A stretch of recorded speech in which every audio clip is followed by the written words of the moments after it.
Their grandfather passed away, they never expected this to be inside the barn. Sometimes you hear a story that sounds too good to be true. This is one of those, but we're going to tell it to you anyway. This family decided to take a look in their grandfather's barn after the old man had passed away.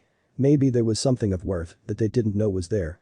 The old man had passed away only a month ago. These were tough times for the family. They had absolutely loved their grandfather, whose name was John Dinley. John Dinley had lived a long and happy life, full of great moments that he loved to reminisce about towards the end. One of the stories that John loved to tell was about when he supposedly met the 31st President of the United States, Herbert Hoover. This president was in the White House from 1929 to 1933. John was born in 1930, so he didn't remember much of it, but according to his stories, his mother had saved a little girl's life and was awarded with a medal and a dinner with the president, along with her entire family. The bar that kept the barn locked had seen better times. It was rotting all over and could barely keep the door closed. Still, it took 3 men to lift it in order to get inside the barn. When they finally removed it and managed to open the enormous doors, they found something amazing inside.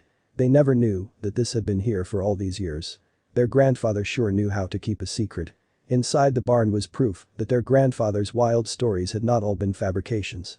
At least one of them turned out to be true. The contents of the barn had nothing to do with the story about John Dinley supposedly meeting the 31st President of the United States, but it was related to another story of his, which was equally amazing. This story had been one of John Dinley's favorites. His family had always taken it with a pinch of salt. It was just too ridiculous to be true. Or was it?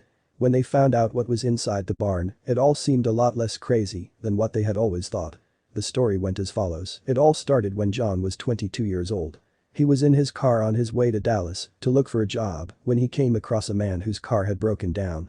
John stopped his car next to the broken down vehicle. The man was also on his way to Dallas, but something was wrong with his engine. He had no idea what to do.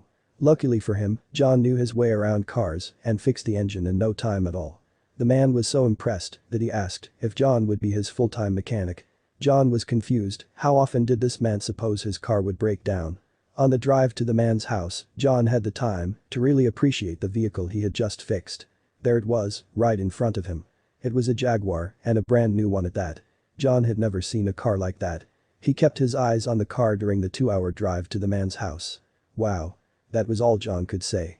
This house was something else. If you could even call it a house, everyone you'd ask would describe it as a mansion.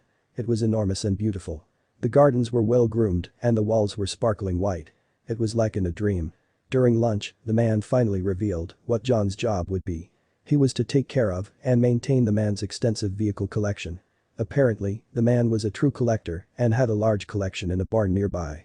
In exchange, John was even allowed to start living in the farmhouse next to the barn. Over the next few years, John built a life for himself on this farm just outside of Dallas. The barn was completely filled with all kinds of cars and the man's collection only grew. John kept them in tip-top shape and took them out for short drives every now and then. Life was good. The man who employed John passed away in a car accident. He had no kids, no wife and only one brother. According to his will, John was to inherit the contents of the barn, while the brother inherited the house and all of the man's other wealth. The man had given him everything, a house to live in, a steady job, a happy life, and now he was gone. John was heartbroken.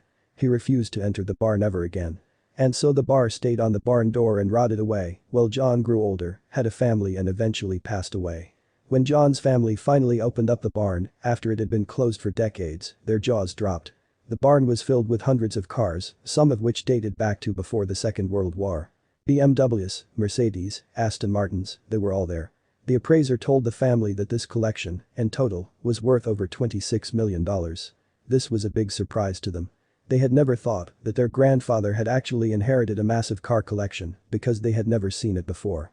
But here it was, right in front of their eyes.